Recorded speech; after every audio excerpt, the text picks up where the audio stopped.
Brooks एक कैदी के गले पर चाकू रख देता है और वो उसे बिना वजह मारने की धमकी देता है। असल में सरकार ने उसकी सजा माफ कर दी है, पर वो इस जेल को छोड़कर नहीं जाना चाहता। आज उसे इस जेल में पूरे 50 साल हो चुके हैं। उसकी पूरी जिंदगी इसी जेल में बीत गई है और वो बिल्कुल भूल चुका है कि बाहर की दुनिया कैसी है।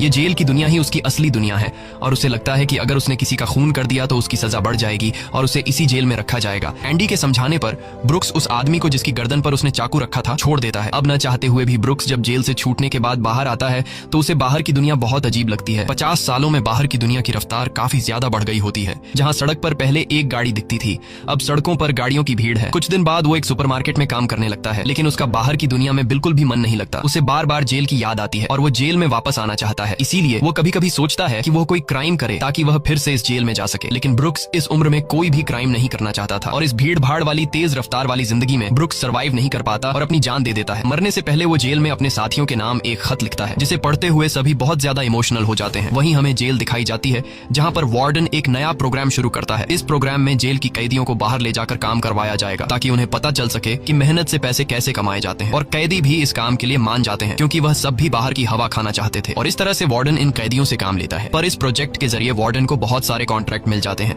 क्योंकि जेल के कैदियों की लेबर बहुत सस्ती होती है और जो बाहर की लोकल कंस्ट्रक्शन लेबर की टीम होती है उन्हें कहीं पर भी काम नहीं मिलता क्योंकि वार्डन उनका काम आधी कीमत पर अपने कैदियों से करवाता है। और वार्डन आधी कीमत पर काम इसलिए करता है क्योंकि कैदी कोई लेबर तो थे नहीं जिनको वार्डन दिहाड़ी दे पाता। इसलिए वार्डन फ्री में कैदियों से काम करवाकर बहुत सारा पैसा कमाने लगता है और उसका यह पैसा ब्लैक का होता है। लेकिन एंडी एक बैंकर होने की वजह से वार्डन का सारा ब्लैक मनी व्हाइट में बदल देता है। दरअसल एंडी इन पैसों को एक ऐसे आदमी के नाम पर जमा करता है जो इस दुनिया में है ही नहीं और वह उसके अकाउंट में सारा पैसा ट्रांसफर कर देता है ताकि अगर कल को पुलिस को पता भी चल जाए तो पुलिस एक ऐसे आदमी को ढूंढ रही होगी जो इस दुनिया में कभी पैदा ही नहीं हुआ। अब यहाँ जेल में एक नया कैदी आता है जिसका नाम टॉमी है। टॉमी बहुत यंग होता है और वह इस छोटी सी उम्र में कई सारी जेलों में जा चुका है। टॉमी एक बहुत ही फ्रेंडली नेचर का था, इसलिए उसकी जल्द ही जेल में बहुत से कैदियों से दोस्ती हो जाती है। एक दिन खाने की टेबल पर टॉमी सबसे कहता है कि मैं पिछले कई साल